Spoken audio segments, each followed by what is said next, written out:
Supriyadi untuk membacakan DPS tersebut. Kami persilakan.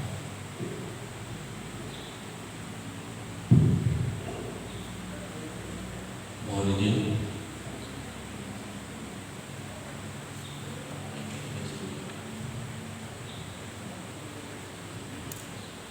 Rekapitulasi perubahan pemilih untuk DPS pemilihan umum tahun 2024 oleh KPU Kabupaten Sekadau.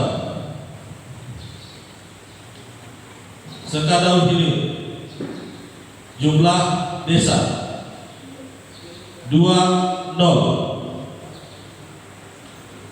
jumlah TPS 204,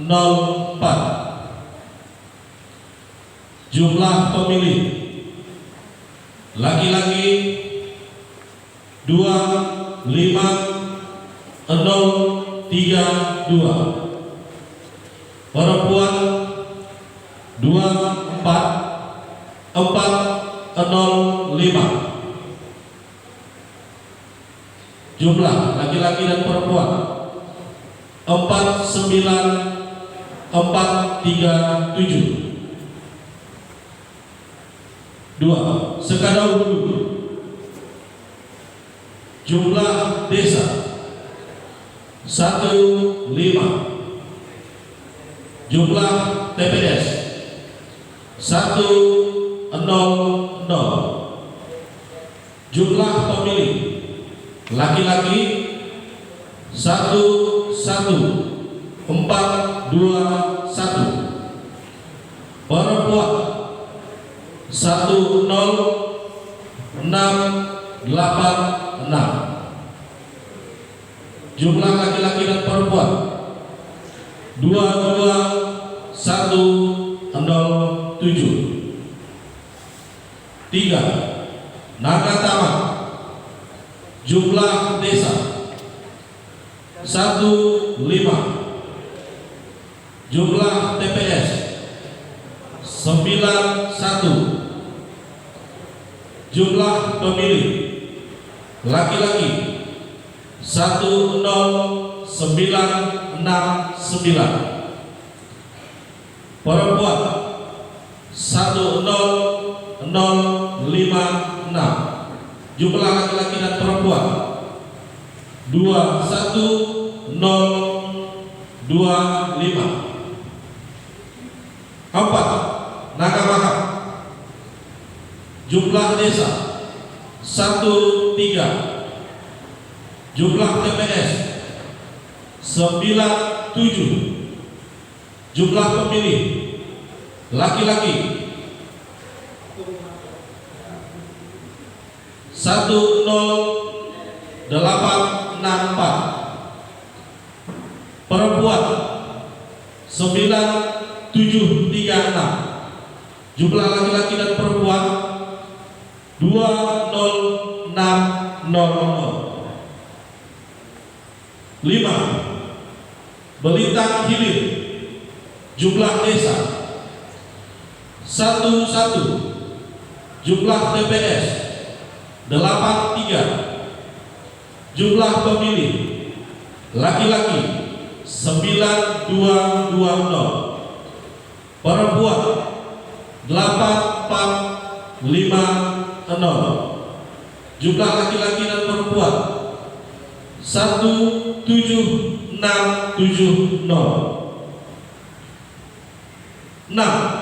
Belitang Hulu, jumlah desa 13, jumlah TPS 80, jumlah pemilih laki-laki 8300, perempuan 7626, jumlah laki-laki dan perempuan 15926. 7. Belitang, jumlah desa 7, jumlah TPS 43, jumlah pemilih laki-laki 5432, perempuan 5121. Jumlah laki-laki dan perempuan 10553. Total jumlah desa 94. Jumlah TPS 698. Jumlah pemilih 81238. Laki-laki, perempuan 76080. Jumlah laki-laki dan perempuan 157,318. Baik, terima kasih.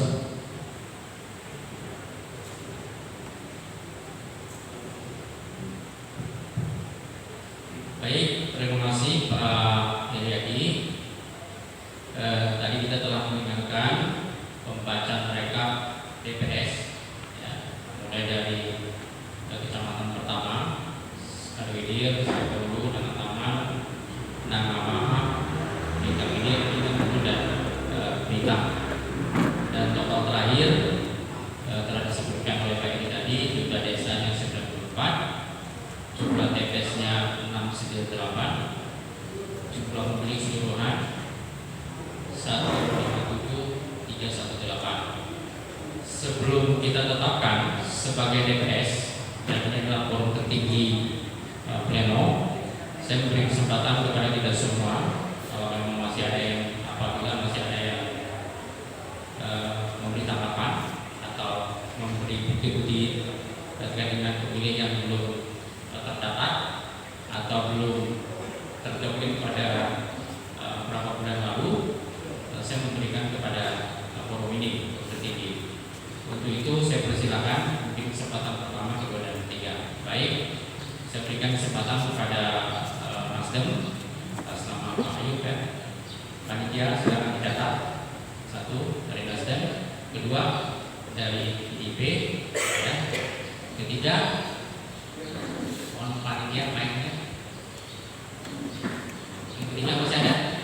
Kalau belum, kita beri kesempatan pertama dulu. Silakan Pak Ayub, mohon mic.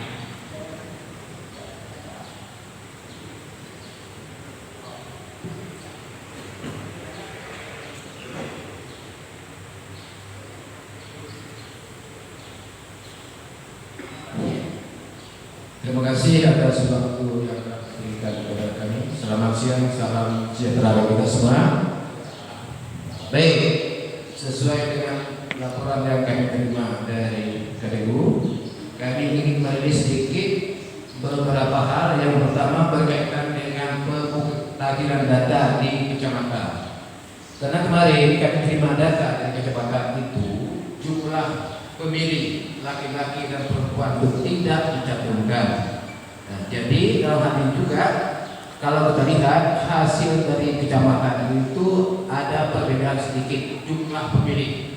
Ya, kami terima dari kecamatan untuk nama taman itu 21132. Coba dicek kembali yang dari kabupaten laporan itu apa sedikit saja.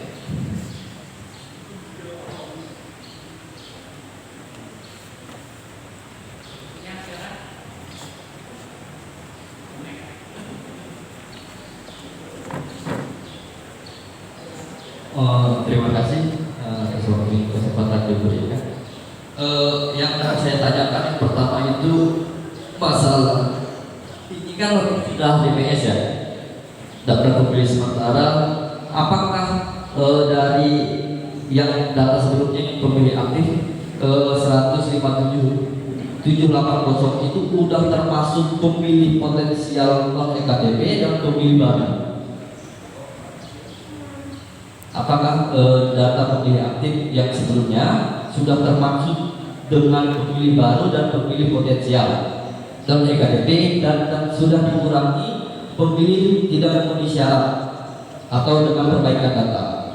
Kalau dengan masalah DPS yang 157,318, kalau kita runut ke hasil PPT Pilgub 2020 itu 156.592, itu hanya ada kenaikan 0,4% atau 726 pemilih. Kalau kita lihat dengan potensi pemilih, dengan melihat penambahan pemilih baru yang ada 3.392 dengan pemilih potensial LKTP 3.365, itu totalnya ada 6.000. Berarti penambahan itu tidak signifikan dan masih diragukan masalah penambahan kenaikan ini. Mungkin itu aja, terima kasih. Baik, terima kasih. Kalau masih ada, kalau tidak ada langsung kami respon. Untuk itu kami persilakan Pak Manpun nanti dijelaskan oleh teman-teman PPK. Itu kami persilakan. Baik, terima kasih Pak Yohani Sayuk tadi dari Nasdem Pak ya. Saya akan menjelaskan berkaitan dengan yang direkap di kecamatan. Mohon ditunjukkan di kecamatan di sebelah. Oke.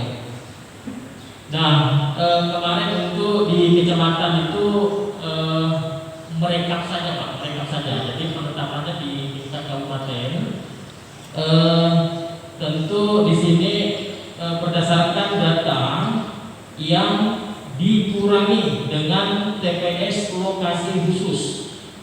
TPS lokasi khusus tadi sudah dijelaskan, itu punya kita keluar terus Pak, karena di kita itu TPS lokasi khusus itu tidak ada, karena MP atau ya kasarnya penjara itu tidak ada di Kabupaten Sanggau itu Pak. Yang ada di Sanggau, di Pontianak maupun di tempat yang lain, sehingga untuk TPS lokasi khusus di Kabupaten Sanggau itu tidak ada.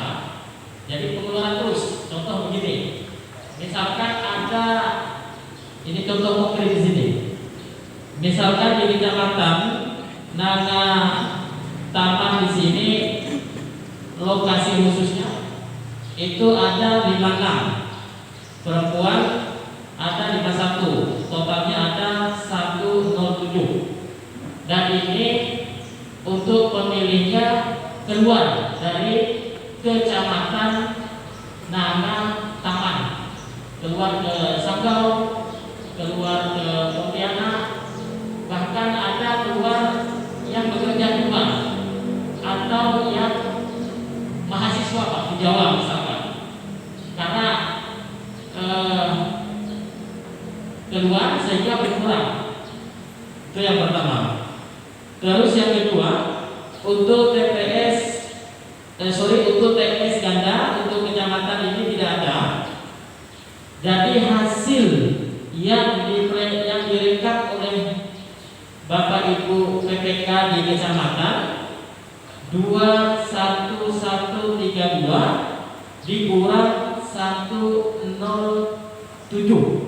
sehingga untuk yang direkap di tingkat kabupaten itu berjumlah totalnya 21025.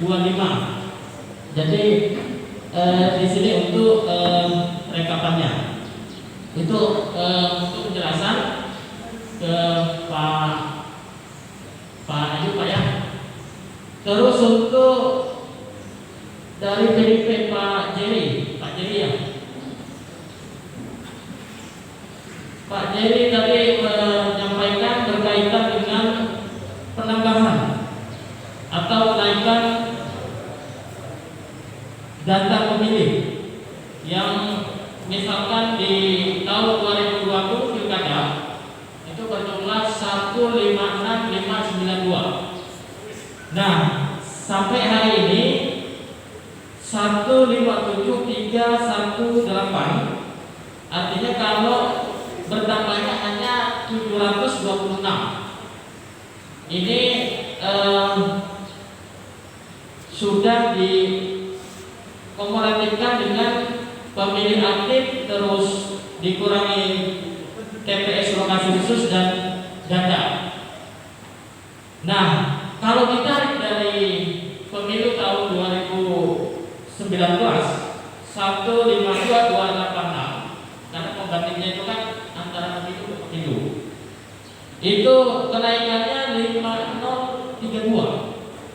152286 dikurang 157314. Artinya kenaikan dari pemilu tahun 2019 ini ada 5032 pemilih kenaikannya.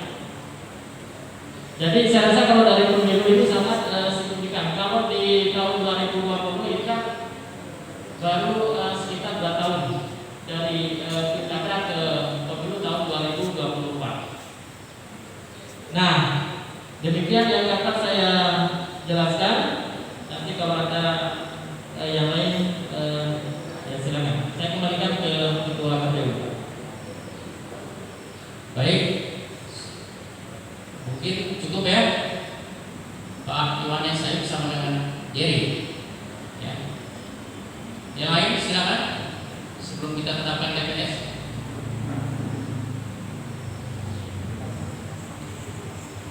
Kalau tidak ada, ya. Boslu, silakan. Pak Panitia, mic-nya.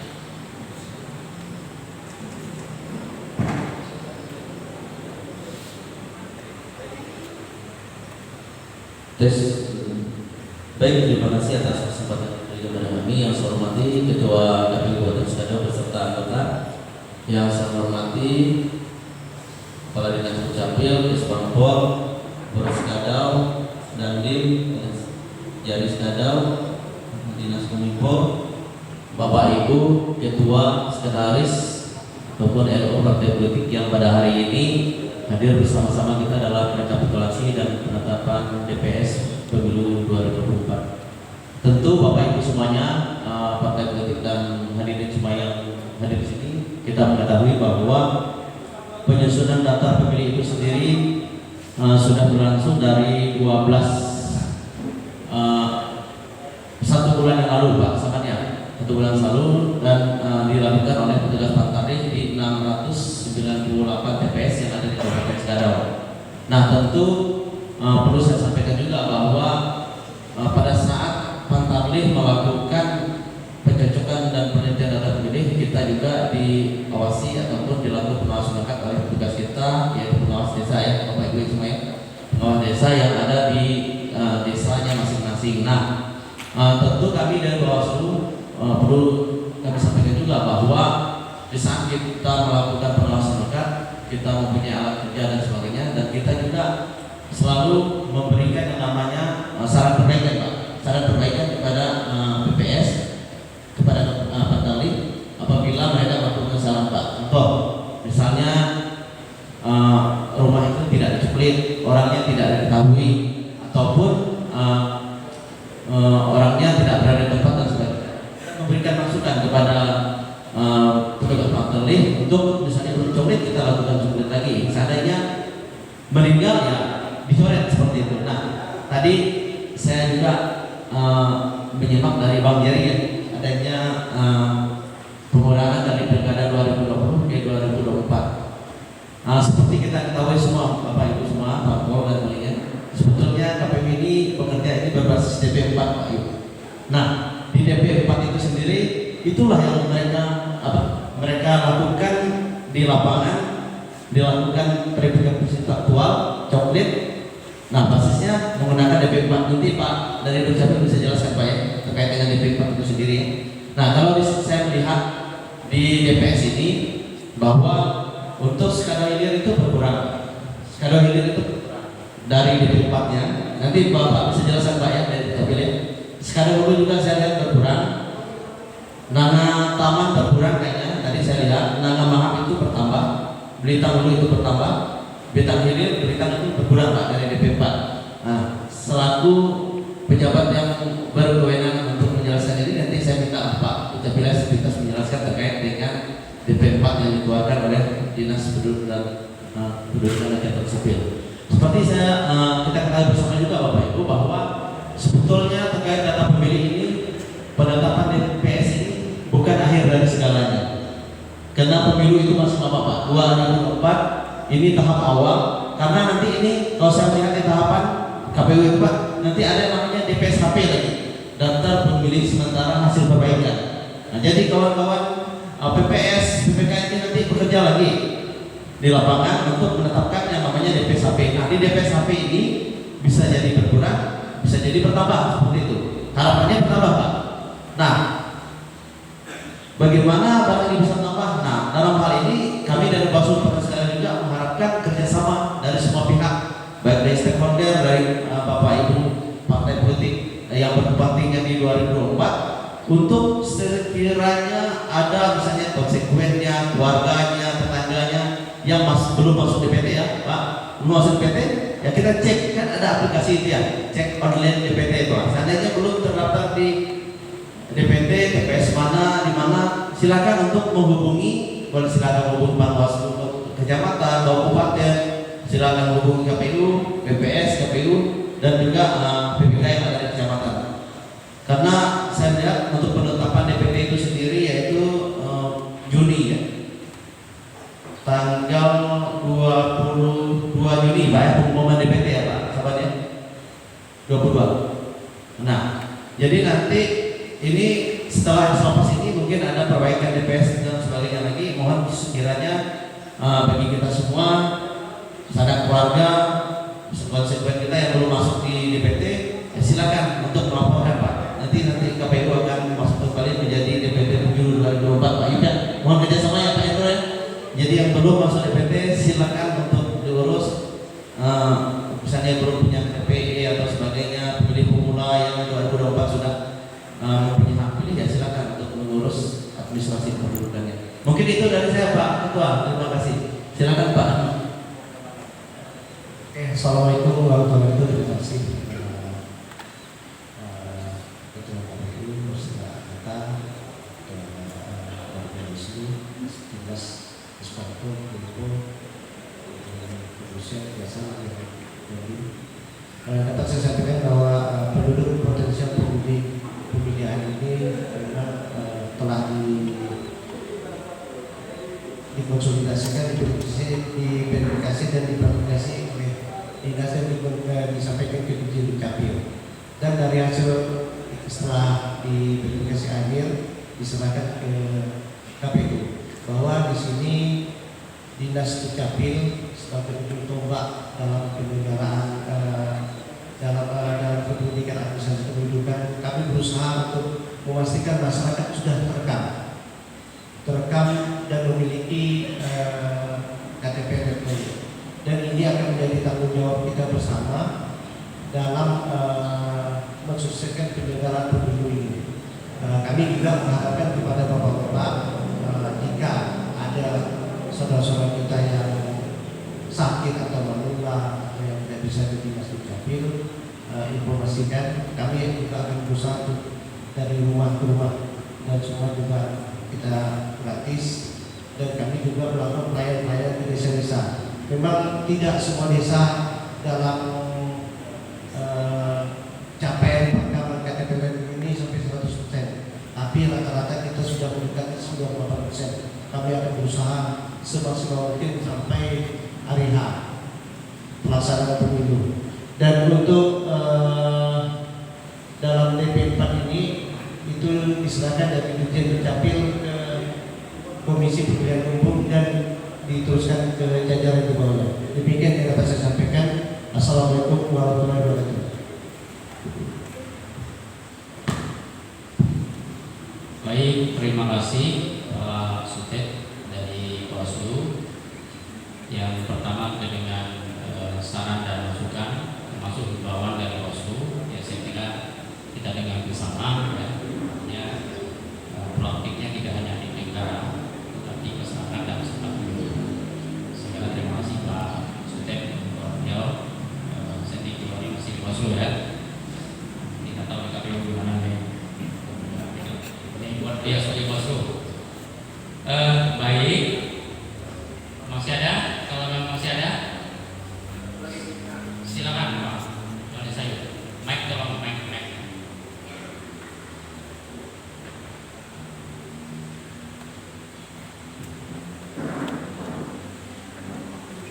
Terima kasih atas waktu yang telah diberikan. Baik, mengenai data pemukatiran, ya seperti yang telah dijelaskan oleh pimpinan, kami menanyakan dengan penjelasan yang cukup baik. Ini sifatnya masih sementara seperti yang disampaikan oleh Bawaslu. Berikutnya, kita mengantisipasi berdasarkan pengalaman di 2019, ya, kita mengharapkan ya Pileg 2024 ini kita harapkan lebih cuti.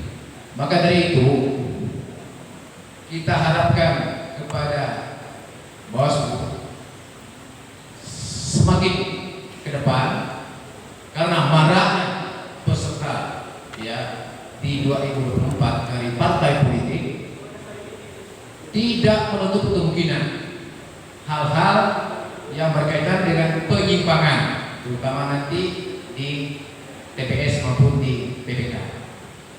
Belajar pengalaman kami dari 2019 ini nanti jangan sampai terjadi, ya. Bagaimanapun juga kita mengharapkan di 2024 ini ya pemilihan kita baik legislatif maupun yang akan datang lebih jujur dan adil. Maka dari itu ya kepada pihak yang menjadi ujung tombak pengawas pemilu hendaknya lebih berhati-hati untuk mengawasi ya partai-partai politik dan caleg-caleg yang ada supaya nanti jangan bahasanya kita nakal. Ini ya.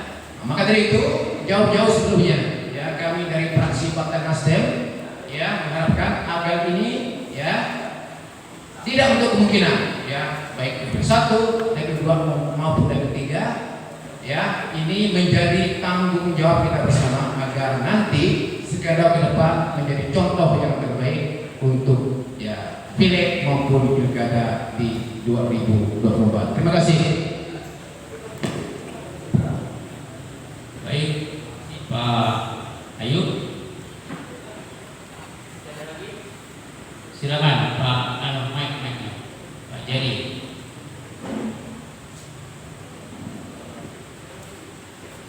Jadi mungkin bisa ke ini rekapitulasi aja di perubahan. Yang satu, yang oke. Kalau kita lihat di situ kan pemilih aktif itu ada 157.780. Apakah pemilih aktif ini sudah termasuk pemilih baru dan pemilih potensial non-EKTP dan sudah dikurangi dengan pemilih tidak memenuhi syarat atau dengan yang diperbaiki lah? Apakah data pemilih aktif itu sudah termasuk dalam itu atau pemilih potensial non-KTPL itu di luar pemilih aktif? Itu yang pertama. Yang kedua, pemilih tidak memenuhi syarat itu kan hampir 4.767 di Kabupaten Sekarang. Itu angka yang lumayan lah. Apakah itu pemilih TNI Polri atau meninggal atau sebagainya lah, atau tidak memenuhi syarat dengan berbagai indeks yang ditentukan oleh KPU lah. Mungkin itu aja yang perlu penjelasan lebih detail lah masalah pemilih potensial naik KTP, apakah itu di luar pemilih aktif atau tergabung dalam pemilih aktif. Terima kasih. Terima kasih Pak Jerry. Segera langsung direspon Pak Ayub. Dijelaskan. Baik, terima kasih. Untuk pemilih aktif ini adalah pemilih yang ada di daftar pemilih. Kalau dulu ada AWK namanya, kalau pilkada itu ada di daftar pemilih. Pada saat di coklik orangnya ada di situ, ada di daftar pemilih, itu pemilih aktif. Terus kalau untuk pemilih baru ini adalah pemilih yang tidak ada di daftar pemilih, yang tidak ada di daftar pemilih. Nah, kalau untuk yang pemilih tidak memenuhi syarat, ini PNS itu ada 1 meninggal, kodenya 1 meninggal. Terus ada kode 2 yaitu ganda. Contoh misalkan Pak Jerry ini terdata di Sukarno 1, terdata di Sukarno 1, sehingga itu terjadi ganda. Nah, sehingga secara aplikasi ketahuan, nah setelah itu kita eksekusi. Terus yang ketiga adalah di bawah umur. Ini kategori teknis ya, di bawah umur. Di bawah umur ini adalah untuk warga yang pada saat di tanggal 14 Februari tahun 2024 itu belum mencukupi umurnya 17 tahun. Ini kodenya kode 3. Terus kode 4 dan 5 kemarin itu dihapus karena itu adalah pindah domisili dan tidak dikenal. Jadi kalau misalkan ada orang yang pindah domisili dan tidak dikenal pada saat itu tidak dihapus. Kenapa tidak dihapus? Untuk orang yang pindah domisili, biar ketahuan datanya dulu. Nah, setelah